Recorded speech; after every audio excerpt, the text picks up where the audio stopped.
No matter where we're from, most of us carry in our minds some image of the American small town, an almost mythic place, Mayberry, USA, the crucible of our national values.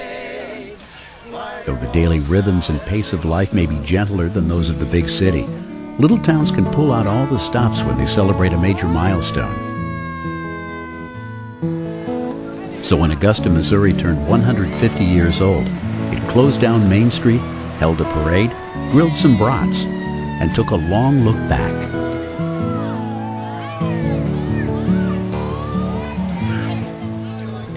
Most little towns don't make it to 150 years.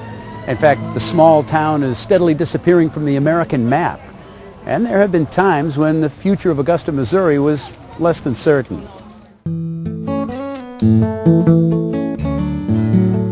When Augusta, originally called Mount Pleasant, was established in 1855, its location on the banks of the Missouri gave it perfect access to river traffic.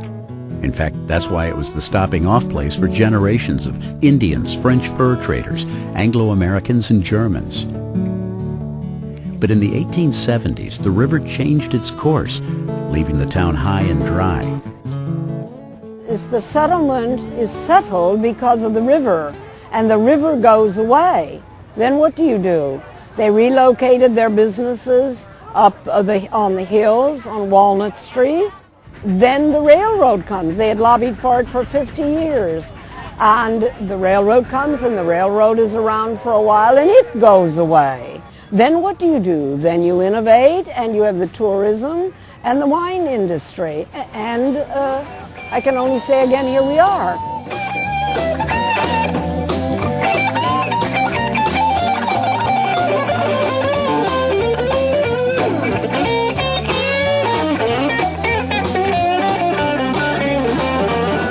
If you came to Augusta on most weekends to visit a winery or ride your bike on the Katy Trail, you'd say it's alive and well. And it is.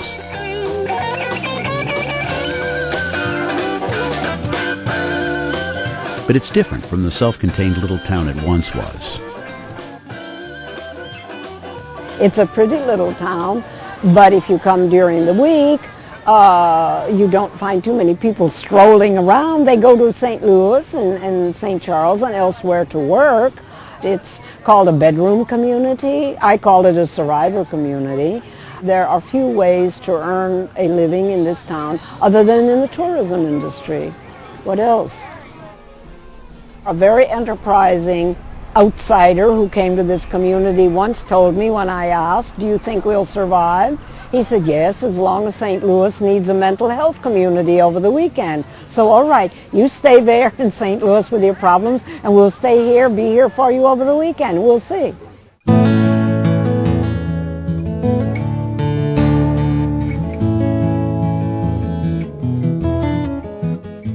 50 years ago, Augusta threw another big birthday party. We have these pictures thanks to a young man who decided to try out his brand new camera on the biggest day he'd ever seen in his hometown. Back in 1955, I was a teenager. I convinced my dad I needed an 8mm movie camera. So he bought me one. I got my first roll of film, and I guess about that time the Centennial became a part of Augusta. And I thought, I want to take pictures of that Centennial. So I grabbed some film, put it in the camera, and I started taking pictures. And when the film came back, I looked at it and said, this doesn't look half bad. For most of us, these old film clips are interesting for their historical value. They take us to a simpler time and place and support our image of what a small town should be. For the people of Augusta, these images are a record of their lives and a link to their past. I go back and look at those tapes and I think, my goodness, how many of those people are no longer with us? And the good times I had with these people, you know, I grew up with them, knew him from, see him every day. And it brings back many good memories of the past.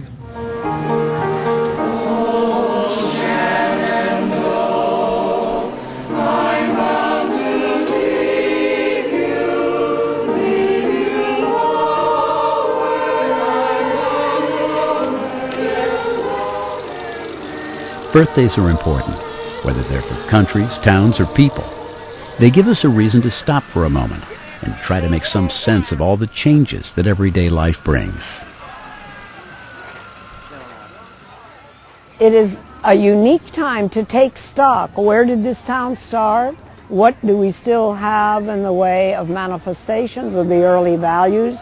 Not where are we going. Let's just take stock now, because the recent years have been very turbulent for little towns. Many towns across the Middle West have totally disappeared. They're on maps and you can't find them, but we're still here. Why are we here? It's been change, constant economic and cultural change. It's very, very difficult. I would never call myself an optimist, but I'm always hopeful. I work very hard at it, and a lot of people do.